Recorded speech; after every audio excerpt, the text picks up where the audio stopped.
തദ്ദേശ തെരഞ്ഞെടുപ്പിൻ്റെ ഫലം വന്നല്ലോ. അത് പിന്നെ സാധാരണഗതിയിൽ നമ്മൾ പ്രതീക്ഷിച്ച ഫലമല്ല ഉണ്ടായത്. അതിൻ്റെ കാര്യങ്ങൾ വിശദമായി പരിശോധിക്കുകയും എന്തെങ്കിലും തിരുത്തലുകൾ വരുത്തേണ്ടതുണ്ടെങ്കിൽ തിരുത്തലുകൾ വരുത്തുക എന്നുള്ള നിലപാട് തന്നെയാണ് പൊതുവിൽ സ്വീകരിച്ചു പോകുന്നത്. യഥാർത്ഥത്തിൽ പല കാര്യങ്ങൾ അതുമായി ബന്ധപ്പെട്ടുണ്ട്. ആ എല്ലാ വശങ്ങളും പരിശോധിക്കുക എന്നത് തന്നെയാണ് പൊതുവെ LDF എന്ന തലത്തിൽ തന്നെ കണ്ടിട്ടുള്ളത്. ആ വിശദമായ പരിശോധന ഇപ്പോൾ നടന്നുകൊണ്ടിരിക്കുകയാണ്.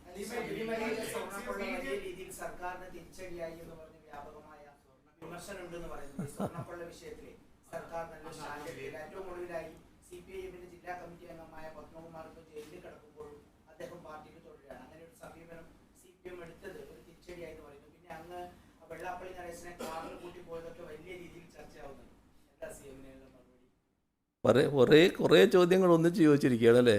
ഇരിക്കട്ടെ. അതിൽ വെള്ളാപ്പള്ളി കാറിൽ കയറി എന്ന് പറയുന്നത് എന്തോ ഒരു മഹാ അപരാധം നടന്നൊരു മട്ടിൽ ചിലർ ചിത്രീകരിക്കാൻ വേണ്ടി ശ്രമിച്ചിട്ടുണ്ട്. അതിൻ്റെ യഥാർത്ഥ കാര്യങ്ങൾ അറിയാലോ.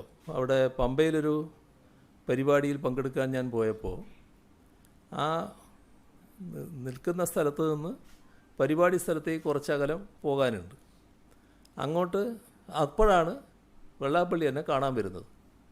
കണ്ട് സംസാരിച്ച് പരിപാടിക്ക് പോകാൻ വേണ്ടി ഞാനും ഇറങ്ങുന്നു, അദ്ദേഹവും ഇറങ്ങുന്നു.